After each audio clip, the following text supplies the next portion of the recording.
So can you just tell me your name and a little bit about what you do here? Sure. I'm Steve Barkley. I'm the head of the operations department at the Tompkins McCall Library, and basically in charge of what goes on inside of the building, so facilities, stuff at the circulation desk, and yeah, that sort of thing. And you said you helped create the idea and things for the exhibit. Well, the idea wasn't mine, but I basically took care of all the behind-the-scenes stuff and making it happen. So I worked with the judges and helped come up with the judging form and then arranged to get everything printed. It was really the director, Teresa, who had the idea for the gallery. Can you tell me a little bit about how it was judged? Sure. We had a panel of judges, and it was led by Scott Henderson, who's the head of the VCU Microscopy department.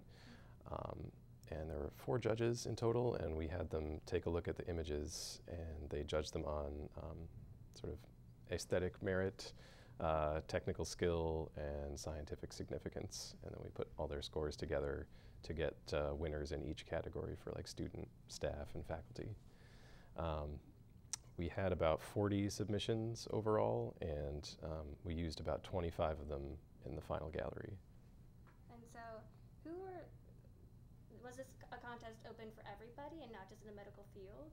Yeah, we had applicants from both campuses, from the biomedical engineering, and we had forensics, pathology, really a lot of entrants from students on both campuses. But it was open to anyone in the VCU community, faculty, staff, or students, and one of our winners was actually staff over here. I'm forgetting his department now, but so we had good representation, sort of. Mm-hmm. And you say winner, who won? Is there like a number 1 place or? I mean, technically, if you look at the scores, there was one that sort of was overall, but they were really pretty close, so it was very easy to select one in each category because they were pretty much the top 3 anyway. I'm going to say his name wrong, but I think it's Anders Hanel, and his image was of I think a mouse neocortex, and it sort of has this very modern art kind of look to it, and a lot of the judges really liked that one. And it's one of the ones? So yeah, the winners are along the back wall. So right when you come in, the first images that you see straight ahead, those are the winners. And then on each side, there's some of the ones that we sort of thought looked the best to kind of frame them. We only had 3 winners, and we had space for 5. So. Okay, so okay. And these images, what are they of? Are they just of anything that they wanted to submit? Pretty much, yeah. Criteria?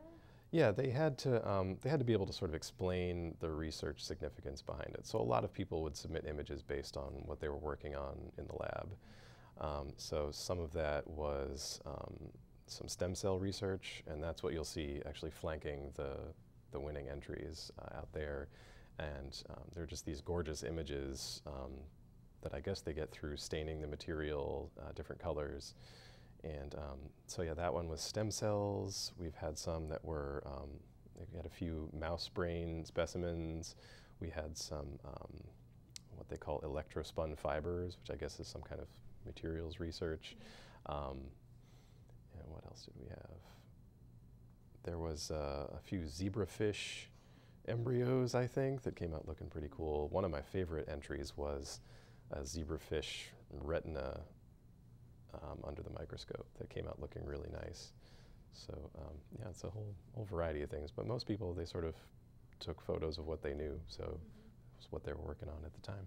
And do you know how they took these photos of these images?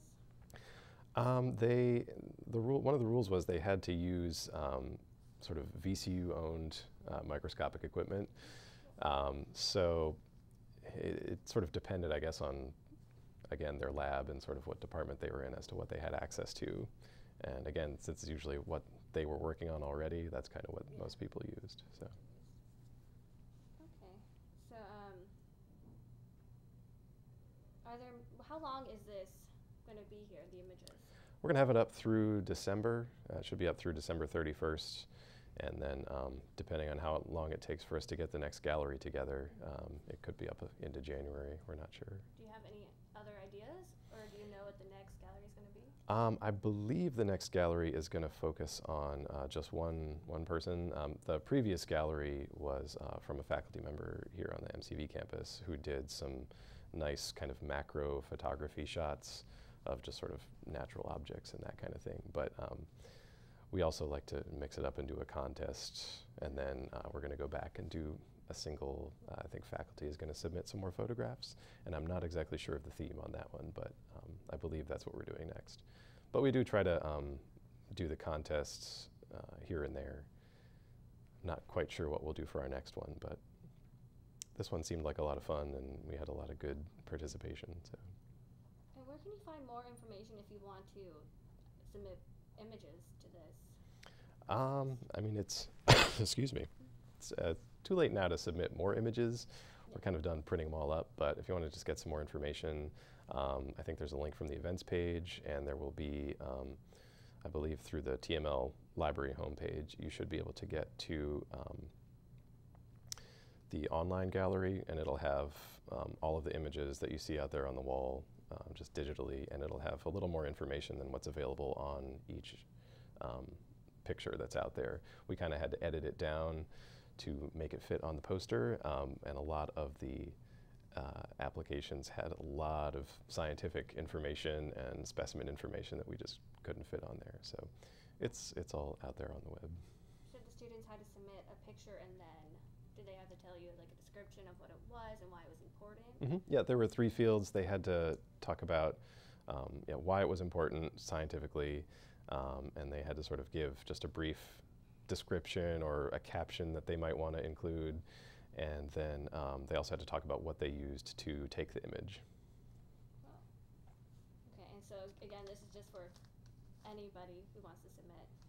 Yeah, exactly, anybody at VCU.